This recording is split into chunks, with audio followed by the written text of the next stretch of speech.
The websites in the description are useful tools for helping you build your team. I'll start by showing off how to use the Sleuth Evolution Pathfinder. This app allows us to take a Digimon that we have and a Digimon that we want, and it calculates a path to evolve into that Digimon using the least amount of evolutions to get there. You can evolve into any Digimon from any Digimon given enough evolutions in this game. Keep in mind that although this path has the least amount of evolutions, it's not necessarily always the fastest path. There are some evolutions that it might suggest that are more trouble than they're worth just to get certain attacks. I'll have a list of them on screen and in the description below, so you'll have an idea of what Digimon to look out for, and use the ban button on the Pathfinder to ban from evolution paths. This app takes it one step further though. It lets you choose what attacks you want that Digimon to learn while you're evolving it. You can choose up to 8 attacks. So we get a clear path, but now we're going to have to pick some attacks for him. Some staples for any Digimon include Acceleration Boost and the 2 Drain moves, Spirit Drain and Physical Drain. If your Digimon doesn't have one of these draining moves, they lose about half of their utility once they run out of SP because they can no longer use their skills. And the only use they'll be able to provide is basic attacks and their support skills. But beyond that, it can be tough to pick what moves you want between all the elemental attacks and non-attacking moves. This site is a great place to start if you're looking for movesets, team builds, or stat allocations. It's in Japanese, so you might have to use an in-browser translator to read it, so keep in mind there might be a lot of poor translations or localization differences. For example, this page is actually for Dynasmon. The first paragraph in these articles helps tell you basically how the Digimon works and what its strengths are. The next one shows you what attacks are useful to pick up on it. Keep in mind that when you're picking up inherited skills for elemental attacks, that they're usually used to counter specific Digimon. You might want to pick up an extra elemental attack if your signature skill is too SP cost heavy or has too high of a cooldown to use frequently. The next section shows you what items are useful on that Digimon. M810, for example, is a very good item and it's a must-have on any team. All you have to do to get it is complete the story mode to hacker's memory and then load up your Sleuth save file on complete edition, and the item will already be in your inventory. You can also consider using elemental guards. They're very useful because that way you can cover your weaknesses.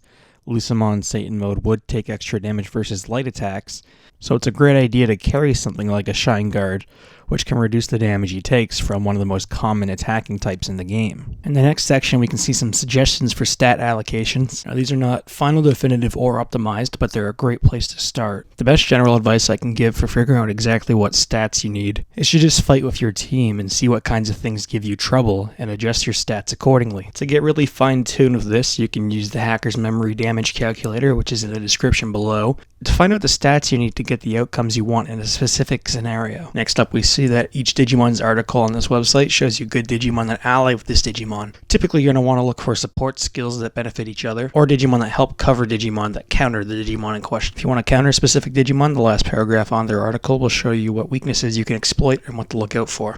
Here's an example path. I'm going to scroll through it and look for Digimon that are problematic. Chaosmon VA is a perfect example of this because he's a fusion between Bancho Leomon and Valdermon, and it's just not worth it to fuse into something like that just to get some moves quicker. So I just hit the ban button and he will not be in the path anymore. Up on screen right now and included in the description are a list of Digimon evolutions that you should try to avoid on the Sleuth Evolution Pathfinder. I'll take a quick moment to reference a video by Deuteronomy that shows how to maximize the amount of yen you can have in the game in a mere 20 minutes. I heavily recommend this video because having the max amount of money that you can have allows you to buy the stat-enhancing fruits from the shop in Mirai's Digilab, rather than having to use the train command on your Digimon in the Digifarm and wait for it to finish. Plus, this way it's easier to manipulate your stats in small percentages. You can't increase your stats by a single digit, but you can decrease them by a single digit by using the restraint chips. Then you can feel out what stats you're missing by using the fruits to get exactly the stats that you want. While the Digimon that are in your backline will come in when your frontline are defeated, and it can be useful to think of them that way, you can also think of them as substitutions for when your opponent has a Digimon which is good at countering one of your leads. You can swap your Digimon out which is countered to bring something else in, which can either counter their counter or just give you a stronger position on the field. To understand how damage is dealt in this game, we'll look at the damage formula. It differs from PvE to PvP, but we'll focus on PvP as this video is itself focused on PvP. The formula takes a base number based on whether the attack is physical or magical, multiplied by the attacker's relevant stat, by the move's potency, by the adjustment, divided by the defender's relevant stat. The adjustment means things like Excel boost, type and element multiplier, support skills, etc. You'll notice that magical attacks have a higher base number that they use for their multiplier, but this is because they use their attacks to attack other int Digimon in some cases. Whereas physical attackers are attacking against the often neglected defense stat, a stat that is only useful for defending against physical attacks, and therefore doesn't see as much investment. So even though the number's lower, in many cases they'll do just as much, if not more damage, depending on the opponent Digimon's defense or int.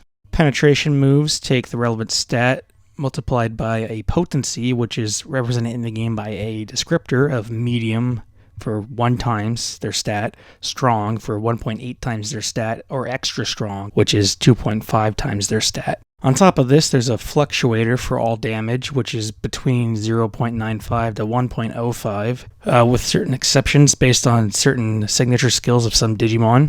And healing has a huge discrepancy between story mode and PvP. In PvP, final heal does 1.5 times the healer's int, and final aura does 1.2 times the healer's int. If these skills get a cross combo, they will heal for more, just like an attack will do more damage. And in fact, the formula for cross combos is for each teammate that participates in the cross combo, other than the Digimon using the skill, the attack does 50% more damage, and heal or buff skills do 80% more.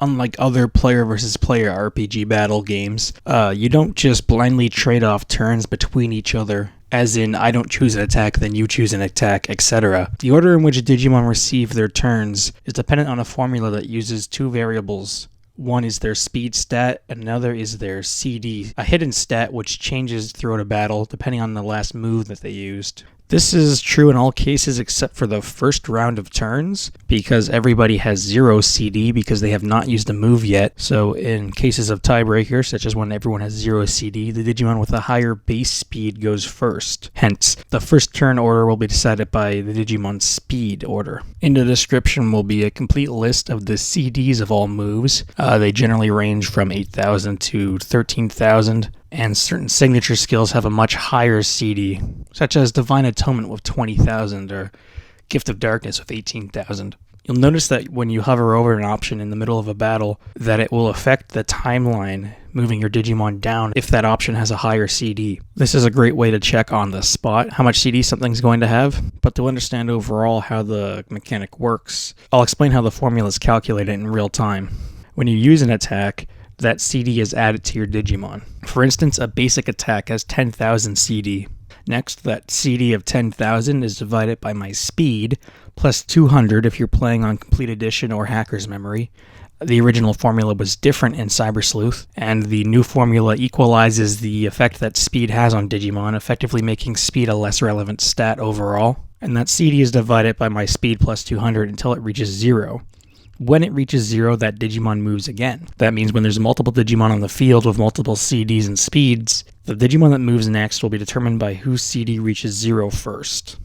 Now keep this in mind when looking at certain Digimon's inherent skills like Final Shining Burst on Shungram on Burst Mode, which has a CD of 20,000, and understand that when you use that move, he'll be out of commission for quite a while. Managing your CD in the middle of a battle is an important way to control the momentum of a battle and ensure that your Digimon will be able to interact with the battlefield more often. You'll have to be responsible and use high CD moves when it's appropriate, as you'll be punished by not being able to move with a Digimon that uses a high CD move for quite a while. When a Digimon is dead or in the backline, its CD does not tick down. It only ticks down when it's on the front line and alive. Lastly, the Digimon in your back row that you don't start the battle with, start with a CD of about 10,000, and Digimon revived by Perfect Revive are given a small CD penalty. I'll have a quick tier list of the different statuses that you can inflict on your opponent in a battle. This is mostly considering if you use the designated attacks to apply these statuses. If something comes as an added benefit to an attack you're already using, then you don't got to worry about it too much. First off, I'm not going to tier Instant Death because when it applies, and it's not really something that you can just apply easily in most cases. But it is considered a status, and it's blocked by status protection abilities. Helplessness, which negates Digimon's support skill, which is caused by some signature skills, and the inherited skill support end, is not considered a status and therefore bypasses status protection abilities. So in A tier we got Sleep and Panic, B tier we got Stun and Dot, C we got Paralyze and Poison, and in D we have Bug. So Sleep and Panic both immobilize a Digimon and prevents them from choosing their attack, guarding, and switching, which effectively skips that Digimon's turn. For this reason, they're the most effective statuses. Stun halves a Digimon's speed and adds a number to their CD, speculated to be around 3,000 to 5,000. This skill is useful if your team is incredibly fast and can take extra turns when your opponent's Digimon's speed is halved. Dot is an inferior version of Sleep, as the effective Digimon can still guard and use the swap command. However, it still prevents the affected Digimon from using its skills, so it can still be useful when applied. It's just not worth pursuing this status over things like Sleep or Panic. One other minor detail about Dot is that it also reduces that Digimon's base stats by 5%.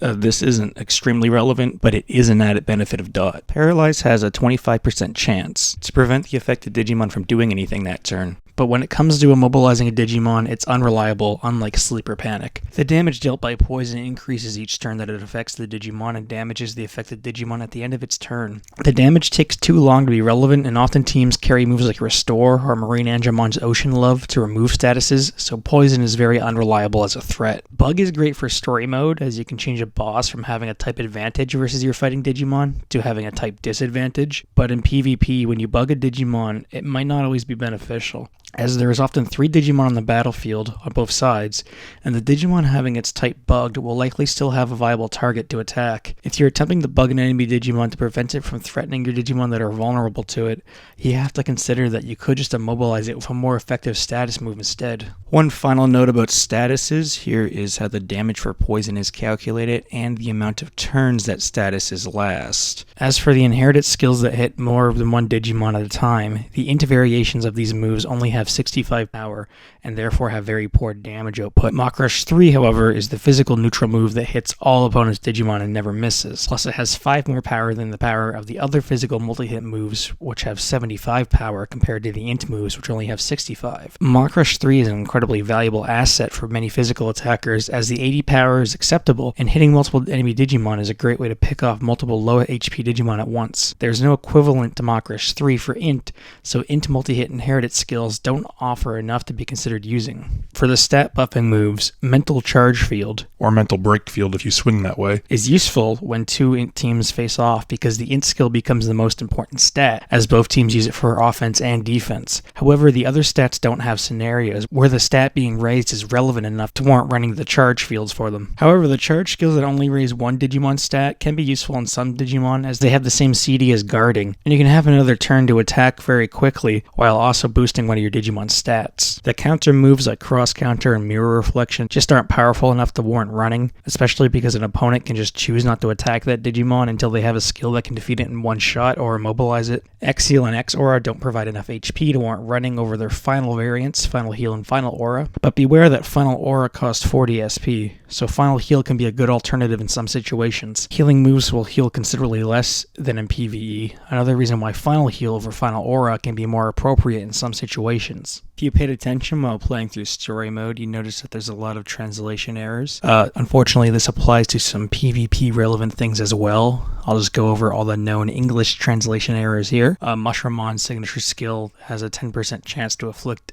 each abnormal status other than death. Phantomon's signature skill is strong, not extra strong. All Force Vidramon's first signature skill increases your speed by 10% every time, not a 10% chance. Valdermon's signature skill removes all abnormal statuses and stat debuffs from itself. Griffamon's signature skill is not extra strong, it's strong. Slatemon's signature skill also increases your speed by 10%, not a 10% chance for 10%. Blackroar Greymon's signature skill is strong, not extra strong. Ho-Omon's signature skill is light, not fire. Mirage Galgamon Burst Mode signature skill does not raise your int by 13%, it raises your evasiveness by 13%. Omega Shoutmon's signature skill increases the attack and probability of a combo occurring by 8%, but also by continuing that combo by 8%. Lastly, the most important thing for PvP is the item Master Barrier. It says that it halves instant death success rate. That's not true. It halves all abnormal statuses success rates, which means if you have 2 of them, you cannot be statused. Running 2 Master Barriers on a Digimon is a pretty good way to keep it safe from statuses if it needs to be. Now, with this information, go out there and kick some ass.